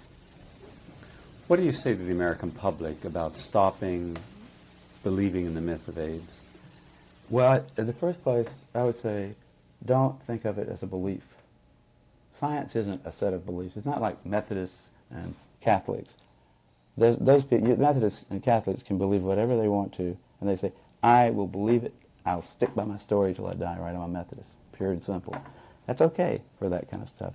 Scientists are not supposed to believe anything. Scientists are supposed to have some evidence that leads them tentatively to some conclusion or to some action. They're supposed to be able to show that to other scientists. Any interested person, in fact, who's willing to understand what it is that was used as evidence should be able to say, yeah, I agree with that. That makes sense, using rules of inference that we've used since Aristotle. Okay, and it's not complicated at all. You learn it in the 6th grade. Most scientists forget it pretty quickly. But science is not a set of beliefs. I mean, there's only one belief in science you have to retreat to commitment at a certain point. You have to say, we do believe that if A implies B and B implies C, then A implies C. And we do believe that if P is a proposition which is true, then not P is a proposition that is false. That's all we have to believe in science. The rest of it is tentative, awaiting further study. And almost every single thing that is considered to be a fact in the 20th century, in another 200,000 years, will look very silly. You know, if you just picture yourself being a real bright Egyptian mathematician and thinking that you really understand math, and then see what you'd look like from the point of view of somebody in the year 2000. Did you really understand math? Nope. Was any of it right? Nope. It was all wrong in just a little way here, a little bit there, there were things wrong with it. I wouldn't be surprised if 200,000 years ago from now, Aristotelian logic turned out to not be. You know, it's already starting to look kind of funny because of quantum mechanics. Sometimes things are true and not true at the same time. Sometimes effect precedes cause. Time isn't quite what we think it is either. Nothing is certain in science. There's no room for beliefs. Beliefs are for things where you want to have a belief that helps bolster your courage in something in order to act. So that's what religion's for. You know, there you say, I'm going to believe in something that's going to help me to get through this mess out here that I've got to get through. And I'm going to do that because it's useful for me to believe that. And the harder I believe in it, the more powerful I get in a way. Especially if I want to start bossing a lot of people around and I can get them to believe the same thing. But that's a belief. The difference between that and science was established clearly, at least in England in the 17th century, by the Royal Society, the founding of the Royal Society that's still around now. They probably don't remember this, that same bunch of assholes, the people that won't accept my papers anymore. But they said there's a big difference between empirical science. Empirical science is something that can be done in front of other people. You can show it on a stage. I can do my experiment in front of anybody who is interested in seeing the results, and we should all agree on the results. We don't have to worry about why. You know, we really don't. We don't ever, if you why long enough, you'll always come to a big because. And you won't be able to always know. But you can know what you showed. You can say, if I take this ball and I roll it down an inclined plane, it rolls down at a certain rate. It has to do, I think, with some kind of force we're going to call gravity. But I don't have to really know why it does. I can just show you that it does every time. We can make cannons that will drop balls on people's heads with the same principle. It works. I can show you that it works by making the cannon. I can show you by repeating the experiment. I don't have to know why, and I don't have to believe in balls because I can throw one at you. You know, I don't believe in them. They are there because I can pick them up. I have them in my hand. I don't believe in science. I don't believe in polio. Do you believe in polio? I mean, we are under the impression that there was a disease called polio, that it caused certain, and it got into your brain, it was terrible for you, and some people died from it. We have evidence for it, but we don't believe in it. It's not in some church somewhere. And if somebody came along 100 years from now, studied the whole thing and said, you know what, there wasn't ever a disease called polio, it was a mistake. It was something else. It wasn't a disease. It was just, you know, I mean, then you change your mind about it in science. You're always ready to have your favorite theory proven wrong. And if you're not, you shouldn't be doing science. In fact, most of the people that are doing science shouldn't be there. Children should not be encouraged to go into science, by the way. Children should be encouraged to avoid it unless they just can't stand not being scientists.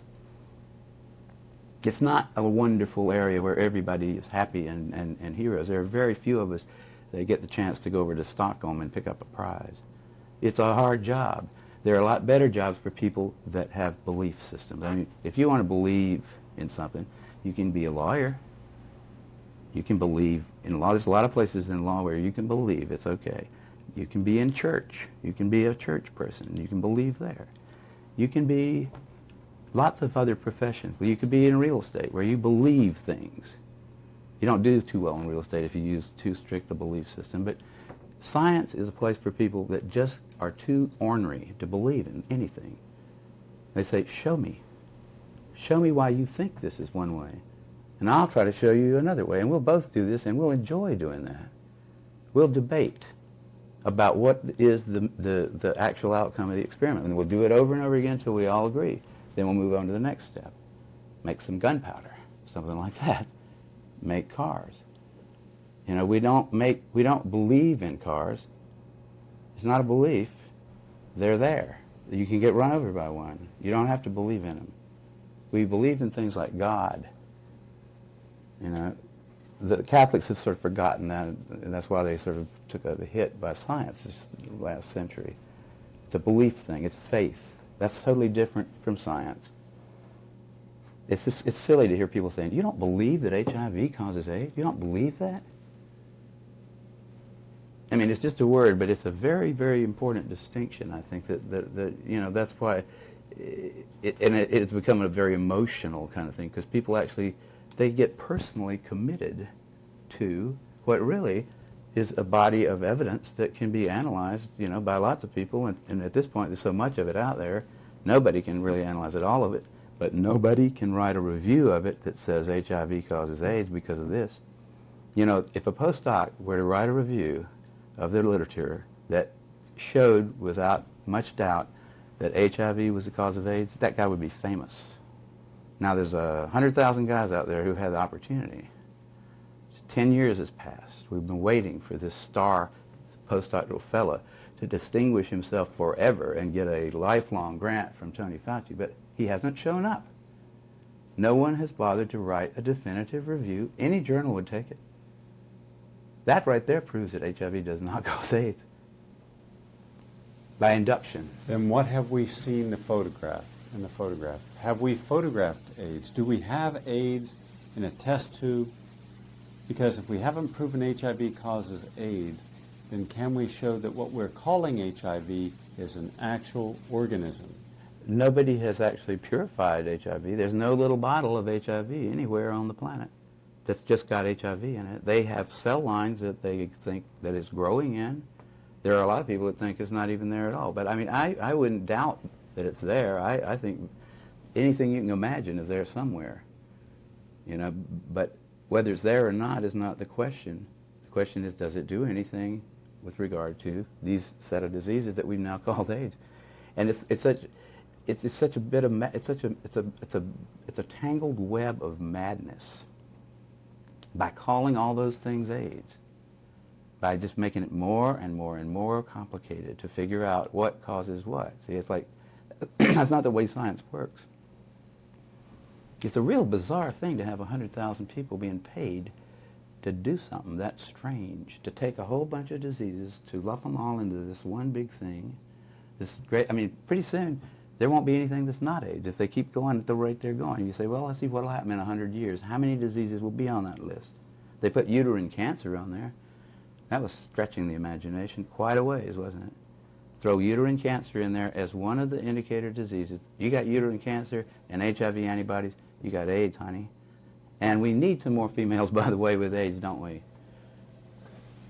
What do you think of them giving Social Security benefits, disability cards for automobiles, free plane tickets, free bus rides, free meals to people who test positive for the HIV antibody and show any indication like night sweats? And by the way, then a person never has to work again for the rest of their life. And in England, they give them a free car to drive. And yet here, with cancer, with Alzheimer's, and with major disabilities that clearly are disabilities, they don't give anything. Yeah, I've heard about all that stuff, and it is very difficult to understand from the point of view of the so-called the neutral observer why that would happen. But if you look at the details of it, you'll find out why. Because this guy gets some money, this guy gets some money, and this guy gets some money. This guy gets.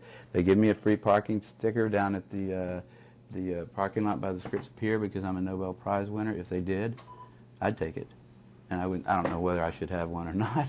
But I like to surf down there, and I like to park in that lot. But, I mean, people will take things if you give them to them. And if the process of giving out the money, everybody's always skimming it, right? I mean, in government handout things, if somebody's always making money off the process of giving it away, don't you think? I mean, and it's become such the issue of this ridiculous thing, this whole, it's like, it may be that we'll never understand how we got into that because it's so complicated. But we got into this mess. I mean, it was a reaction to the 60s and the early 70s. Can we afford to be honest about AIDS? Is it too late for us to extract ourselves because of liability and acknowledging that there may have been medical genocide committed? The first time I heard Charlie Thomas say this, I thought, Thomas, you're being a little bit too rude there. But I started thinking about it, and I was, the way to get rid of AIDS is to stop funding it. Just stop everything that's called AIDS research. Somebody tries to get a grant for AIDS research, say, we don't do it anymore. We don't have AIDS. If you want to study pneumocystis carinii, we'll maybe look at your paper and see if you've got something to say about that. You want to study any one of those diseases by itself, try to cure it, we'll talk about that. But we're not going to talk about AIDS anymore. Just like in the 17th century, they decided to stop talking about God in science. It was too complicated. It started a war. You get Catholicism gets confused with science, you have trouble. And I think here we've got a similar kind of problem. We've got a religious phenomenon almost. A large segment of the population that has very strong opinions about something and beliefs, right? I mean, that's a religious kind of a thing, and it's tangled up with science. It needs to be untangled. The way to untangle it is to use the analytic kind of method that we used before. Pick them apart. Don't talk about this overall disease called AIDS. Say, have you got pneumocystis carinea? Have I got pneumocystis carinea? That's a question we can answer. We know that organism. We can detect it. What do you do about that, you know? That's a reasonable question. But whether or not you have AIDS or not is not. Because the definition of AIDS is so complicated that nobody can understand it. You know, and it's like, it's the same kind of thing it's like it becomes, when beliefs get tangled up with facts, matters of fact become matters of religious kind of significance, where if somebody gets mad at you for asking him a question in a scientific meeting, or says, we're never going to have Kary Mullis at the European Union of whatever kind of scientists, or they put it in Nature, because he came in there and had the audacity to tell people that it might not be that bad to have sex. That AIDS might not be something you get from sex. That I don't see any evidence for it, is all I said. I don't see any evidence for it. Why? You can't tell young people that. We'll never have you in Europe again. I mean, there was actually that sort of kind of thing. See, that's a religious thing. That's what you walk into a coffee house in the 17th century in England and say, I don't think we should worship the Pope here anymore. I don't think we should pay any attention to him. Some people would get mad at you. That's religion. Same thing with AIDS. It's religion. Go up to Los Angeles to some of these meetings, like where there's a whole bunch of guys that have had AIDS type diseases or have seen friends die, and say, I don't really think there's such a thing as AIDS. I think you guys are suffering from the results of a lot of things that you have done yourselves. It's not like God just smiled on us and not on you and dropped a virus on you. It's because you've been not eating well, you have not been sleeping very much, and you have let yourself get run down. You've also gotten into a panic about the whole thing. You've fallen for their stuff, man. You've taken their poison. Science is a big institution, and most of the people there aren't scientists.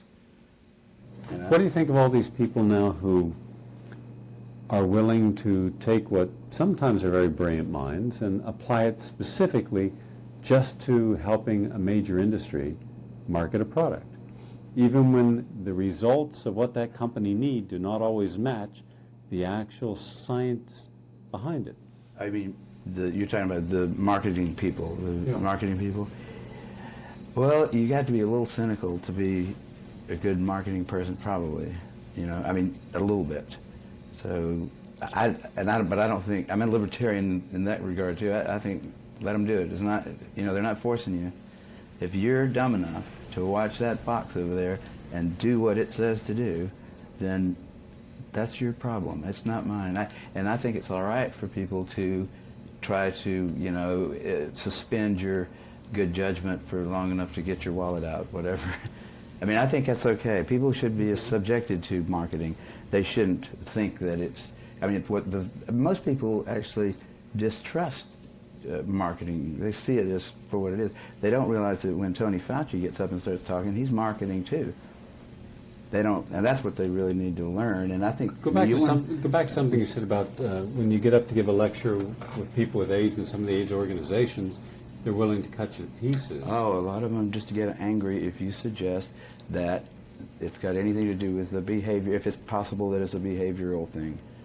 You know, there was these guys that lived next door to me in Berkeley a long time ago, and they were homosexuals, and we played cards together out in front a long time, and then the bathhouse stuff started happening. Those guys started going over to the bathhouses, and I was waiting for the heterosexual bathhouses to happen, but they never did. So I didn't go over there. But I noticed over a couple of years that those guys got paler and thinner.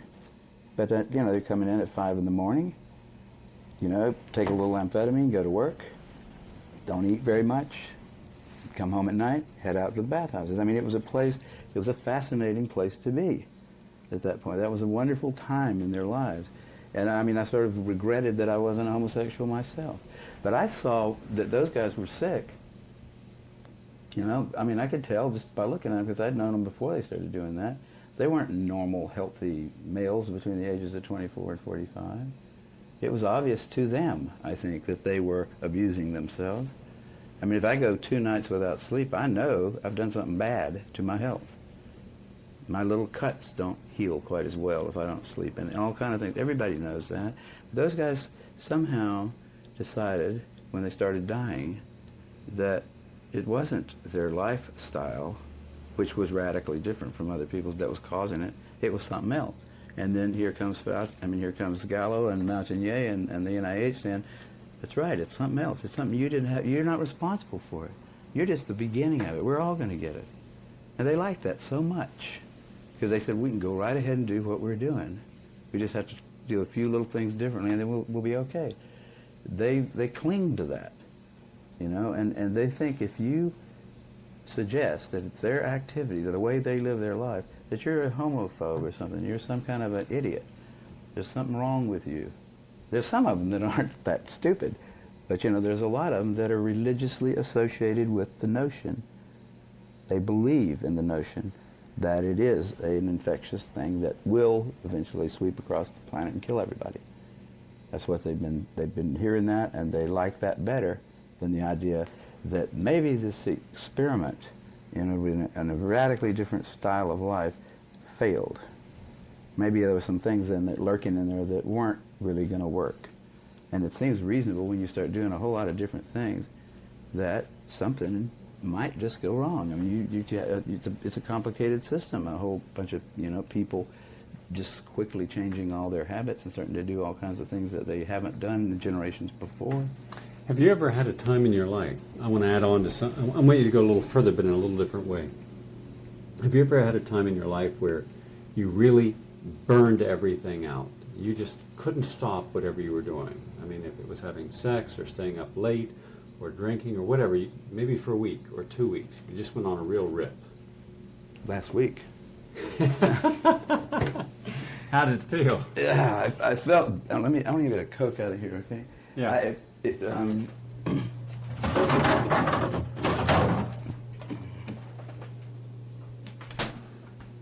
My co-author on this book was in town for a week and a half, and we just, we spent a lot of time. We'd work every day for about 5.5 hours, and then we'd play really hard. And by, we really started on Cinco de Mayo, that weekend. Cinco de Mayo, we started around Thursday, and by Monday, I felt like we had just about got to the edge of death.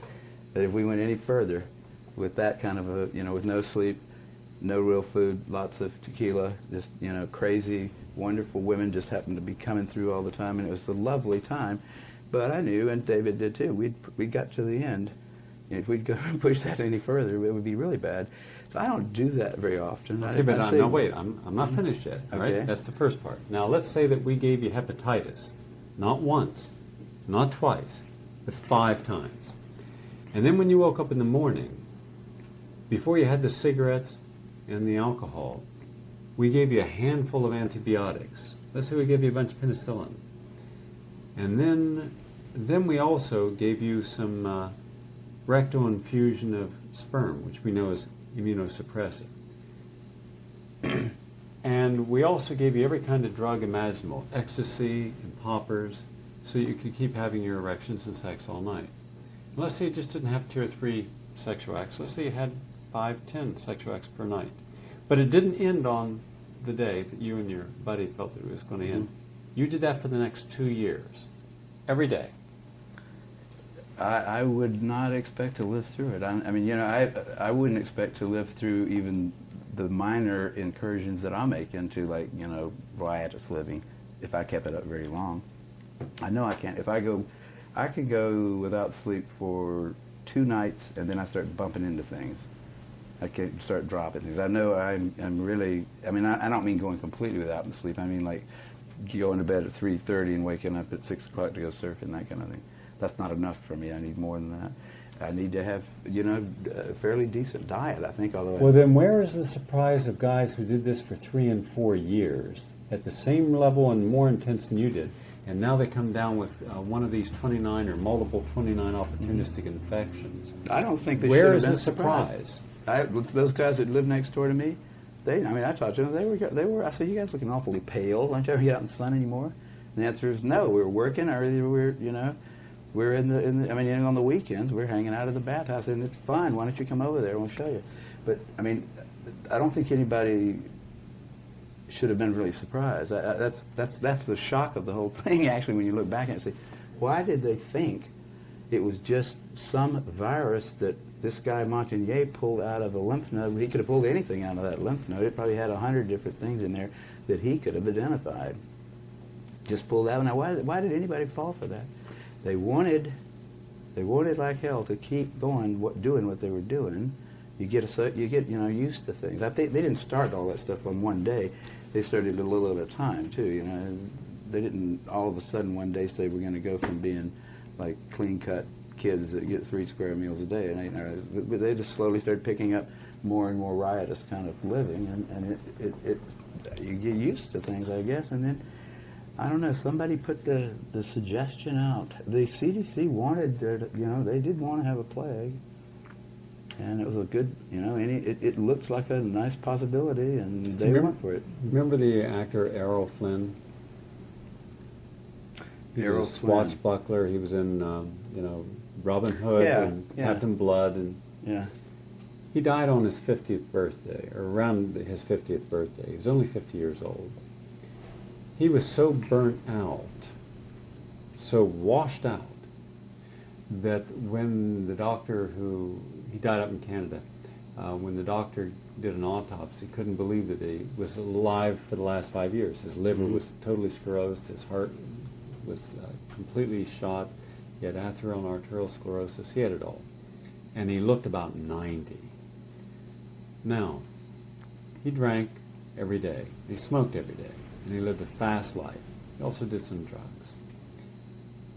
There's a good example of what would happen to a heterosexual in a very relatively short period of time. It took him about 20 years to do that. And so then you triple what he was doing, and you can speed up the process. We have a lot of models for, in the heterosexual community, for people who have destroyed themselves without needing a virus to do it.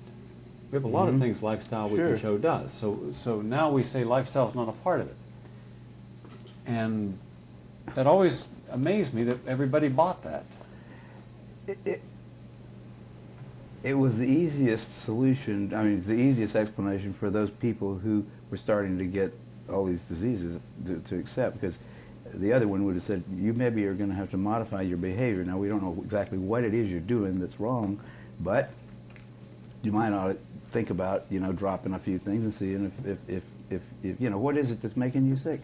I just can't imagine people that were doing that kind of stuff that weren't aware that it was the things they were doing that were doing it. And when it's so obvious to me when I go without sleep for 2 days that that's what's causing me to bump into things or forget things or have a little sore on my finger that should have healed really quickly. It didn't. It's obvious to me when that happens. But why not just look at all the other gays who were not living that kind of life, who never got HIV or AIDS? Mm-hmm. Well, only 2% of the gay population have tested positive for HIV or AIDS. Well, that's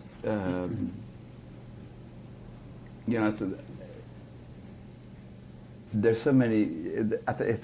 It's when you this particular.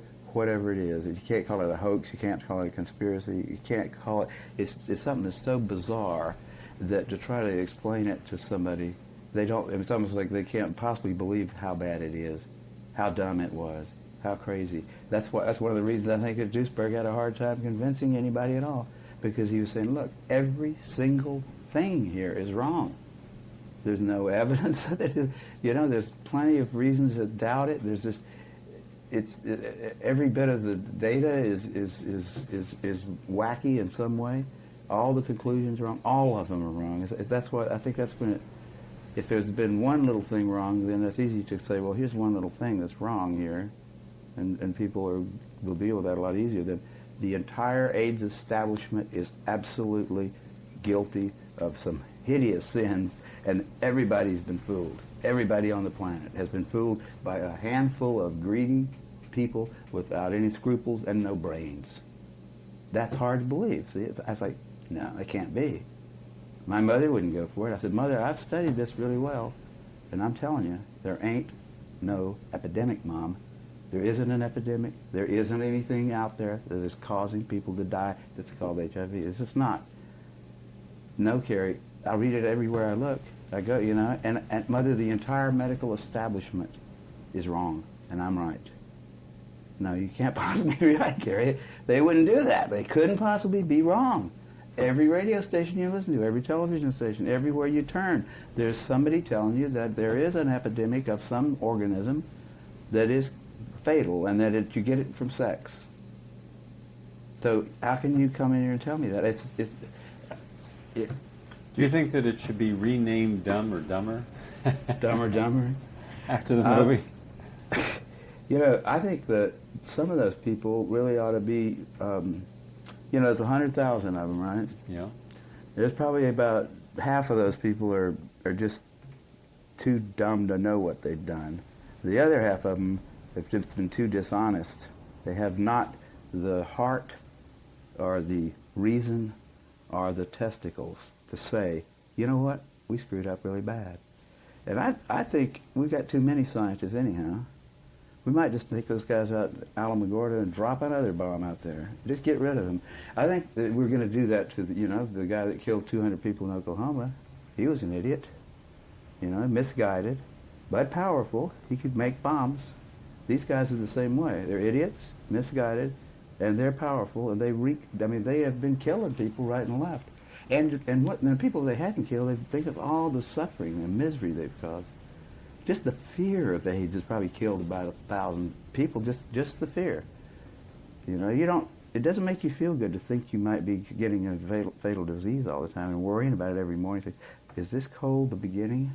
Is this flu the beginning of AIDS? You know, a lot of people with HIV are always worried. Every time they get any little disease, they're worried, sick about it, and some of them probably end up dying just because of their worrying about it. You know, I mean, worries, it's not one of those things. Bone pointing. It's what? Bone pointing. Bone pointing, yes. It's sort of like bone pointing. Yeah, the Aboriginal quality of pointing a bone and condemning someone, and that allows them to go out and die. There's things that I can see there, but I just don't know how to talk about it. If you look at them long enough, you say there's a lot of interesting stuff there. And that's probably the way atoms look somehow like that. And they go down infinitesimally in structure. You don't get down to any shiny little balls anywhere. And just all the things that we really started with when we started trying to decide what matter was made out of turn out to not make sense in light of what we find out using those assumptions going in, you know. You come up with something like a neutrino. Well, that's a cool little particle, isn't it? No mass, but angular momentum. Carrying the angular momentum of an electron. Well, that's a really sort of interesting idea, isn't it? So we don't know anything. And it's like not unlike, I mean, we're only here because we learned how to eat, not because we had slide rules, you know. We're here because we know how to eat and mate and maybe bring up our young to where they can do that. And that's not, you know, it's shocking to me that we know anything. I mean, that we can build a jet plane that can usually fly is an amazing. It's got to do with we cooperate. We have written language, and I mean, none of us could do that. Actually, I couldn't even make a book. You know, by myself, I couldn't make a damn Coke can if I had to. I don't know all the things you need to know. None of us is very smart, really. We don't know anything much. I know a few things, and you know a few things, and all of us together, you know, it's a miracle that we're here. And I don't think it's the weak anthropic principle kind of thing operating either. I didn't go for that. I think it's stuff that we just, you know, it's way beyond our comprehension. That's why religion is a thing that people do continually seek out. Some people somewhere inside of you know that it's a lot weirder than that. You know, it's stranger. I think some British guy said, life, the universe is not only stranger than we imagine, but stranger than we can imagine. And I think that sort of, you know, that is something that struck me a long time ago as being, yeah, we're pretty arrogant to think that just by learning how to copulate and eat and raise our kids, that we're going to learn about the inner workings of the entire universe. And when we run out of information, we just come up with something like the primary, first, the way you start in cosmology, you say, well, if you can't see it, it's like everything you can see. Right? If it's the whole universe must be homogeneous, because if it weren't, we wouldn't be able to talk about it here in this classroom, right? That was lame the first time I heard that. And I said, wow, that's right, because you couldn't talk about the whole universe, since 99% of it's invisible to you. So you have to assume that the same laws apply everywhere. If they don't, then you can't even make up a theory about it, right? It doesn't matter that it's not testable at all. I have my own cosmology published in Nature, by the way. That was funny as hell. When I was a second-year graduate student, I published a paper called The Cosmological Significance of Time Reversal in Maddox's magazine. And he took it. And I wasn't a cosmologist or even an astrophysicist. I'd read Scientific American a little bit, taken some acid, and had some dreams about how things were, wrote myself a paper and got it published. Suddenly, I was writing, I was saying, the Big Bang Theory is not right, and the steady-state theory is not either. This is a good idea right here. What about it? Published it. When I sent PCR, no thanks. They rejected it. Nature rejected the PCR paper that I wrote, and so did Science. Both of those austere magazines. But Nature took the cosmological significance of time reversal, which was the sort of lunacy of a sophomore, a second-year graduate student in biochemistry. When that happened, that was my first real shock about science. I said, there's nobody minding the store. There aren't any wise old men up there. How could this happen? How could they let me publish this theory in Nature? It's not like in some backwater journal. Nature. A lot of the professors in the department said, what in the hell is this? One of our graduate students just put his own paper in Nature, and it's not even about biochemistry? It caused it's weird what that did to my career at Berkeley. People said, well, he's weird, but AIDS is a lot of people think of it as a conspiracy by some group or something like that. But it's just something that happened. It's a thing that really fit right into the historical framework, and it went exactly the way a sociologist looking at history would have said, yes, something like that ought to happen, and it happened. And there's the thing that I learned like back in 1968 when I first published a paper by myself in Nature in a field that I had no expertise in at all. There are no old wise men up there at the top of science, which I really did until 68. I would have thought, if you try to publish a dumb paper in a journal like Nature, it won't get published. If you try to publish a good paper in there, like I later tried to publish PCR, the invention of PCR, in the same journal, and they didn't take it. So it's up there. There isn't an up there. There's no place up on the Academy of Science is just a bunch of idiots, just like everybody else. The editors of journals, austere journals even, they're just busy with their little lives and stuff. There are no old wise men up on the top making sure that we don't do something really dumb. And we are kind of like the children of the apes that we came from. We're naive, and none of us even knows how to make his own shirts, We don't really individually amount to a whole lot. We have a pretty neat thing going here, and I like it. But you can't think that there's really some council of elders or something watching. And there certainly is not some austere body of people that are not self-interested, that are really looking at medical science and making sure that everything works or that nothing really dumb happens. We're on our own here. Kary, what would happen if half the scientists in the United States came here, could live right across the street from the Pacific Ocean, see beautiful sunrises, sunsets, have a lot of nice sex, have a refrigerator with beautiful women with nice bodies, hang out with some good people, and enjoy this kind of lifestyle? You think you get a little different? Would they be different? Would they be different? No, I think people are gonna, we're really bound to remain human. Human is what we are, and human is, we have foibles, right? our warranty runs out probably when we're about 35, for one thing. You know, we're old, wise men. We're not involved in evolution because they didn't exist. I mean, there weren't any people over 35 probably until at least 100,000 years ago, when people started carrying things around that they could bash animals with and stuff like that. I mean, old, wise men are kind of a new development. Old, wise women are a new development. We're very, so, and I think that humans will always just be, you know, we have to think of ourselves as a bunch of kids.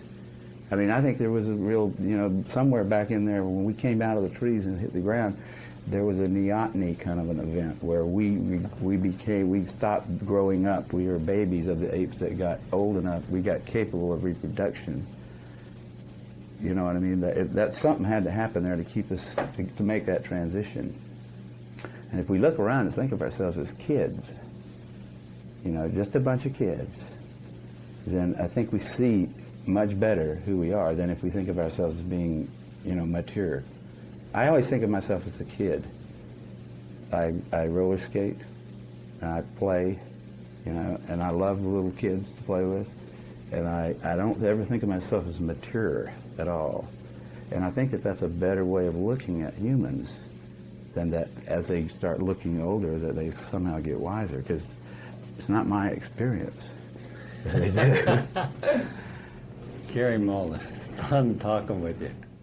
Well, it was a pleasure talking with you. Let's go get something to eat.